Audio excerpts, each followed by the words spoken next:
Mohamed Ben Salman n'aura finalement pas pu être reçu par Abdelaziz Bouteflika, le président de l'Algérie qui souffre d'une grippe aiguë.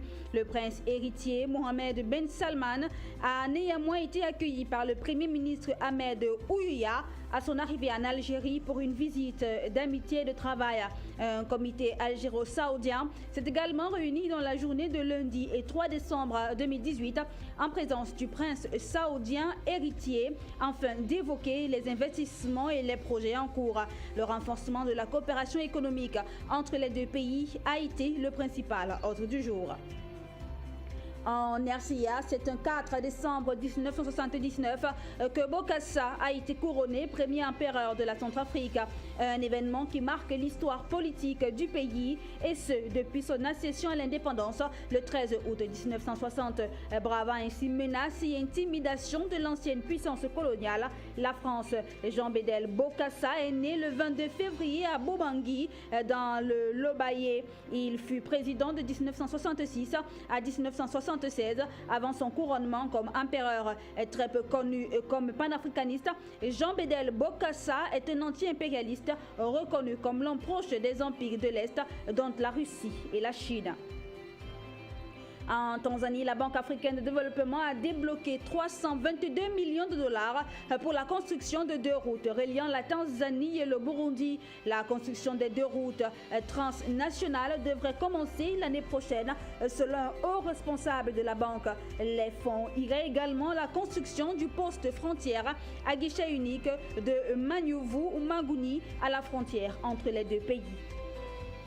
Au Bénin, le représentant du ministre béninois de la Santé a procédé le 3 décembre 2018 à Cotonou à l'ouverture du forum francophone de partage de bonnes pratiques sur les droits santé sexuelle reproductive. C'est donc le premier forum qui s'ouvre dans cette ville de Cotonou, organisé par le mouvement d'action jeunesse du Bénin de l'ABFP avec le soutien de l'ambassade du Royaume des Pays-Bas. Ce forum, qui a réuni des participants venus de plusieurs pays de l'Afrique, est placé sous le thème les objectifs de développement durable et les droits santé sexuelle reproductive. Il vise à fédérer toutes les organisations de jeunes pour réfléchir sur les problématiques liées à la jeunesse.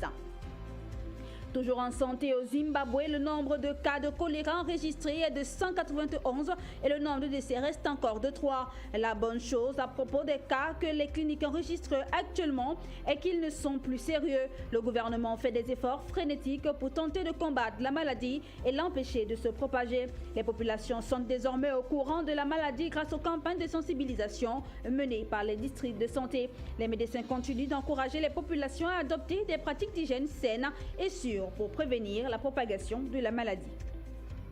En Israël, Netanyahou, encore accusé de corruption. La police israélienne a recommandé dimanche dernier l'inculpation du premier ministre israélien dans une 3e affaire de corruption qui pourrait faire chanceler le chef du gouvernement à la tête d'une majorité fragilisée ces dernières semaines.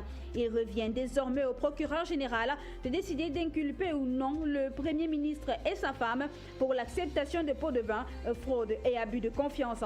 La police recommande aussi l'inculpation de Mme Netanyahou pour obstruction à l'enquête.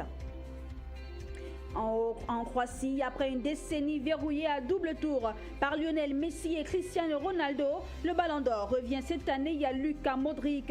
Élu meilleur joueur du dernier mondial et vainqueur de la Ligue des Champions, le Croate dévance Ronaldo et 2 joueurs français, Antoine Griezmann et Kylian Mbappé. Pour les Bleus, le titre mondial n'aura pas été un argument assez suffisant.